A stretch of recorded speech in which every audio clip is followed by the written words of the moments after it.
Hello dear students, welcome to Nuclear Physics 1 lecture number 4. I'm Dr. Pervez Ahmad, and this lecture we will proceed with the basic concept again, and today's lecture is isotope.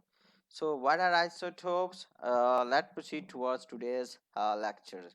So atoms of and elements that have different number of the neutron and the nucleus are called isotopes of each other.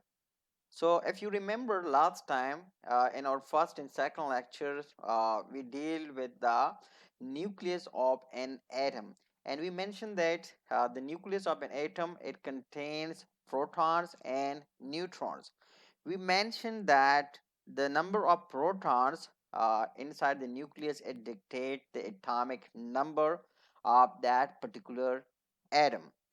And similarly, we mentioned that the atomic number the number of protons along with the number of neutron, it indicates the total atomic mass of that particular elements.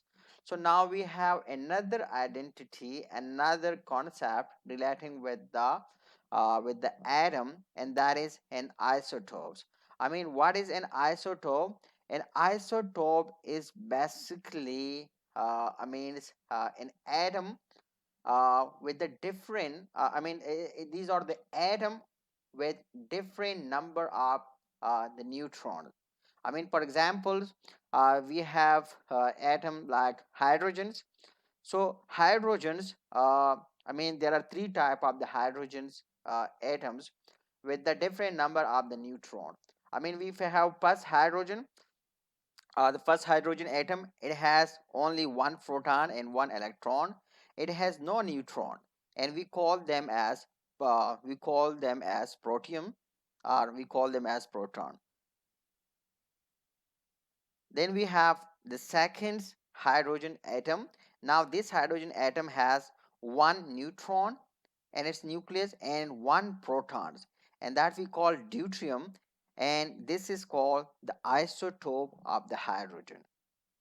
Similarly, we have another atoms of the hydrogens that has one protons and the nucleus and two neutron and the nucleus, and this is called the tritium, and this is the third isotopes of the hydrogen atom. All these, they are collectively called the isotopes of the hydrogen atoms. You know that their basic identity, it's remained the same. The basic identity is being determined by the number of the proton. So if you remember, if you look at here, so in all these three atoms, the number of the proton, it's remained the change, is equal to 1. So its identity is 1. All of them, they are called hydrogen atoms, but the number of the neutrons, they are different. At first we see it's here uh, 0 neutrons, 1 neutrons, and 2 neutrons. So the number of neutron, the difference and the number of neutrons is basically indicates the different isotopes. The difference and the number of the neutrons, the variation in the number of the a neutron in the same atom is basically dictated is isotopes. So these are the isotopes of the hydrogen. Similarly, we have the examples of the carbon isotopes. So normally we have carbon 12. In carbon 12 we have 6 protons and 6 neutrons. So it's called carbon 12. So carbon has another an isotopes that is called carbon 14s. So now what it mean? Carbon 14, we call it as isotopes of the carbon. Now this isotope has 6 protons and 8 neutrons. Isotopes only deal with the number of the neutrons. It's the difference in the number of the neutron, or it has the excess number of the neutron. The original carbon, it has what? It has 6 protons and 6 neutron. The isotopes carbon 14, it has 6 proton. The number of protons, it remains unchanged, while the number of neutron it changed, that is 8 neutron. So that's why the atomic mass changed. So the atomic mass is of carbon 14 is equal to 14 AMU, and that is called carbon 14.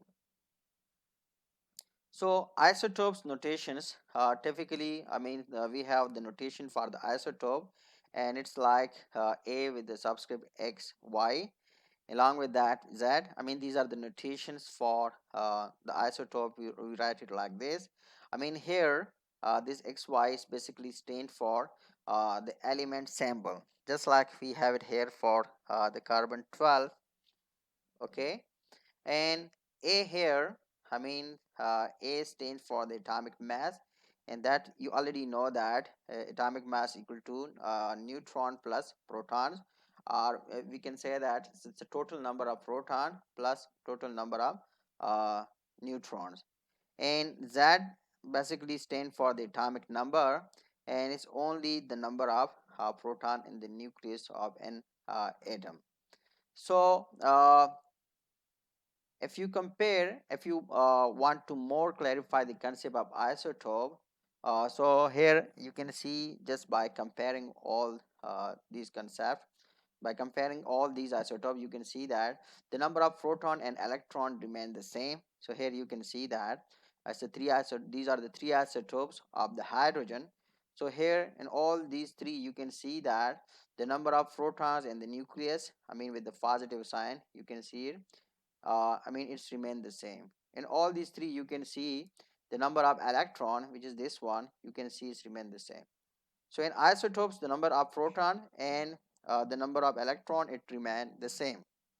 Similarly, if you consider the example of carbon isotopes, so we have carbon 12, carbon 13, and carbon 14. So in all these, again, you can see that the number of electrons and the number of the proton, it's remained the same. It's the only the number of the neutron which changes from isotopes to isotope. So here you can see that how the number of the neutron it changed.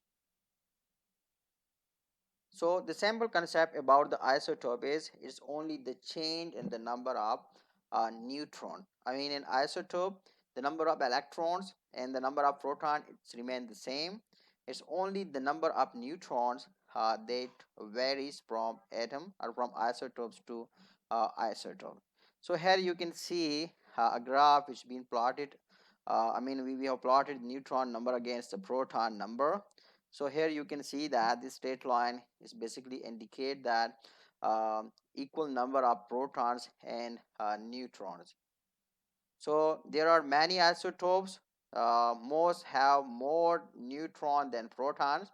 And along with that, some are stable, but most are unstable, and those unstables we call them radioactive. So here you can see that these black dots or these black line, this basically represent the stable isotope. It represents only those isotopes which are stable.